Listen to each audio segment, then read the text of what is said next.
ಸಹಕಾರ ಕೇಂದ್ರ ಬ್ಯಾಂಕ್ ಇವತ್ತು ರೈತರ ಶ್ರೇಯೋಭಿವೃದ್ಧಿಗಾಗಿ ರೈತರಿಗೋಸ್ಕರ ಹುಟ್ಟಿದಂಥ ಬ್ಯಾಂಕು, ಜನರಿಗೋಸ್ಕರ ಹುಟ್ಟಿದಂಥ ಬ್ಯಾಂಕು, ಮಹಿಳೆಯರಿಗೋಸ್ಕರ ಹುಟ್ಟಿದಂಥ ಬ್ಯಾಂಕು, ಇನ್ನಷ್ಟು ಅಭಿವೃದ್ಧಿ ಆಗಬೇಕು ಅಂತಕ್ಕಂಥ ಉದ್ದೇಶದಿಂದ ನಾವು ಯಾವುದೇ ಇದು ಬಂದರೂ ಕೂಡ ಅವ್ರಿಗೆ ಅಡೆತಡೆ ಮಾಡ್ತಾ ಇಲ್ಲ. ನಮ್ಮ ಸಂಪೂರ್ಣ ಸಹಕಾರ, ಸಂಪೂರ್ಣ ಬೆಂಬಲವನ್ನು ನಾವು ಅವ್ರಿಗೆ ಕೊಡ್ತಾ ಇದ್ದೀವಿ.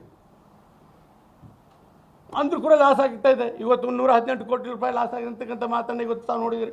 ಈಗ ಮುಂದೆ ಈಗ ಇನ್ನು 2025ರಲ್ಲಿ ಈಗ ತಾವು ಅಡಿಟ್ ಬರ್ತದೆ, ಅಡಿಟ್ ಆಗಿದೆ ಆಲ್ರೆಡಿ. ನಬಾರ್ದವ್ರು ಅಡಿಟ್ ರಿಪೋರ್ಟ್ ಸಬ್ಮಿಟ್ ಮಾಡಿದ್ದಾರೆ, ಅದು ಹೊರಗೆ ಬರ್ತದೆ 25ರಲ್ಲಿ.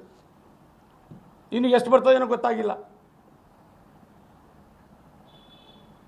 ನಾನು ಕಳ್ಕೊಳ್ಳಿ ವಿನಂತಿ ಇದೆ, ಇದಕ್ಕೆ ಏನಾದರೂ ಮಧ್ಯಂತರ ಒಂದು ದಾರಿಯನ್ನು ಹುಡುಕಿ